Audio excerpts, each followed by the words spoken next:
another Christian theme. I just thought about this. With Boromir, you get atonement. He, as you know, if you read the book, seen the movies, he tries to take the ring from Frodo in a fit of rage, influenced by the ring, and which represents sin and temptation. And to redeem himself, what does he do? He goes and rescues Merry and Pippin, well, tries to anyway, and he's killed. And he apologizes and is forgiven by his companions.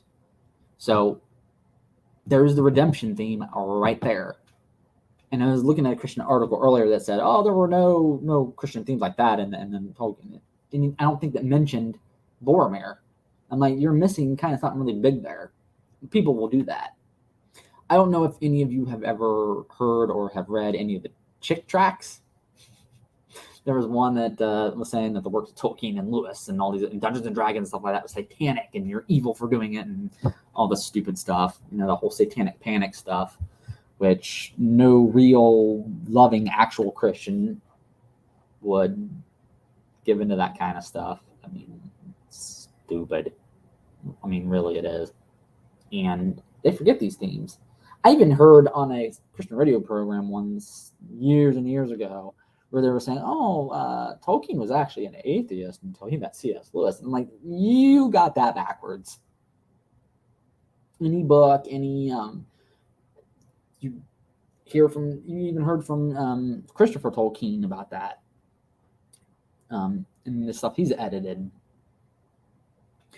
And it's like, it's commonly, even Lewis himself acknowledged that as well in his letters too. So how could anyone, that's called deceiving people. And is it really a big deal anyway? I mean, they're both Christian writers, right? And I know the Christians love C.S. Lewis, and Lewis is great. But Tolkien was Christian too. Just because he's Catholic doesn't mean anything. Why do you got to hate on the Catholics for? That's like the Catholics, back in the day, and they would hate on like Protestants or whatever. Why do you got to be like that? We're all Christians, aren't we? Can't we be good to one another? We're supposed to, or we'll destroy each other. We were warned about that, right? Didn't Jesus tell us that about that? So yeah, there's definitely Christian themes in Tolkien's works. Duh. You'd have to be daft. In the Silmarillion especially, God is there. Anyway, when I was talking about the different Christ figures in Lord of the Rings, another one is Aragorn. And he's the king he's the king, he's returning, and he comes with an army of the dead. What do you think Jesus is going to do when he returns? And Aragorn is a kind of a righteous character in the book. He doesn't give in to the temptation of the ring, but he probably would have, because any human would. It's sin, and all humans sin. And then you have Gollum, poor Gollum, and what happened to him. And Frodo forgives him, so there's forgiveness. Because Gollum can be forgiven, because it wasn't Gollum that did it. There was different providence was behind it all. Again, that's a theme. So yes, there are Christian themes. God being sovereign, providence, redemption, atonement. And then if you're Catholic, you got Galadriel and Elbereth, which are basically inspired by the Virgin Mary. So, and Tolkien himself said that Limbus is the communion wafer. One of the names for it is life bread. Well, what's the bread of life, or life bread? It's the body of Christ. It is Christ. He is the bread of life. How could you miss that? It's really not hard to miss. I don't know. Some people, right? My nose. I hate springtime and kind of summer too because my allergies and stuff. I didn't used to have problems like that when I was first living here when I was a kid. And of course, Colorado didn't really have any problems. Although in Colorado, I had nosebleeds a lot, and I think it had a lot to do with the high altitude, in Denver, because it's literally a mile high, mile high city. But sorry, I don't get it, so it bugs me. Oof. Now, the character of Tom Bombadil Tolkien was actually asked about that. Some guy wrote him and thought that, Bombadil was God, and that was kind of blasphemous. And Tolkien's like, no, he's not God. What is Tom Bombadil? And that's the question that we're never going to get an answer to because he's an enigma and he should be. Tolkien said that there should always in a story be an enigma. Not everything has to be answered. And I know today we always look for answers in everything. Okay, this character did this. Well, why? Why did this happen? And you don't have to answer everything. There can be some mysteries. You can create a character that's very mysterious that you don't really know much about his past. And I've been trying to create that character in the stories I write. That's where I get the Dragonbane name from. Because that's his nickname. And but we don't know much about his backstory. Except when I write this, it is obviously he's going to end up, fighting a dragon and stuff, obviously. But anyway.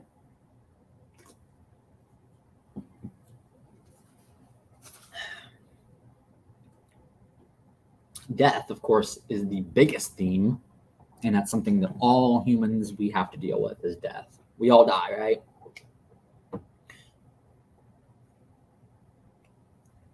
So I just opened this up.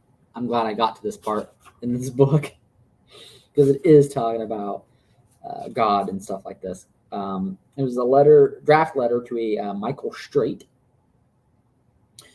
And he was asking about Gollum's role in the story, Frodo's moral failure, scouring of the Shire, if that's contemporary with England.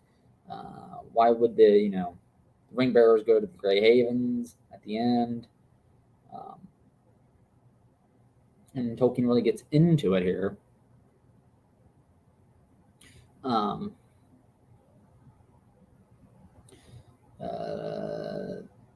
Yeah, and this is, I was thinking about the whole Mount Doom thing.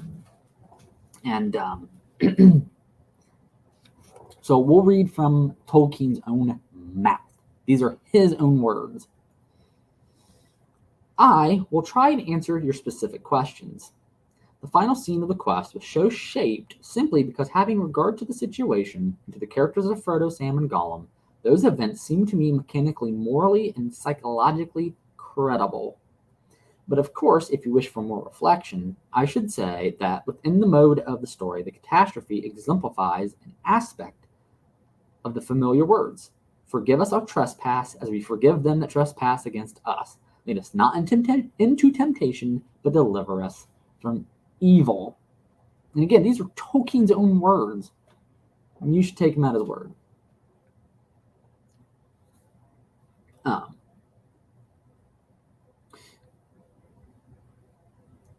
Yeah, and the word catastrophe, and he kind of schools people on this and on fairy stories, doesn't mean, it's not really, it doesn't really have a bad connotation to it, unless you add the words you or D to it, I think. D is one of them. I know you catastrophe, which he coined. But a catastrophe is a sudden turn. It could be for the worse, it could be for the best. He coined the term eucatastrophe, which is the sudden joyous turn. And then decatastrophe, the sudden bad turn. And so, of course, this is the word catastrophe is a word that we here in modern day, in English as it is now, are very ignorant of what that word actually means. This is why I suggest you use a Strong's Exhaustive Concordance for the Bible which can only really be used with the King James, because even that one screwed some things up in the translation, because man's not perfect. We're going to mistranslate things. We're going to misinterpret things.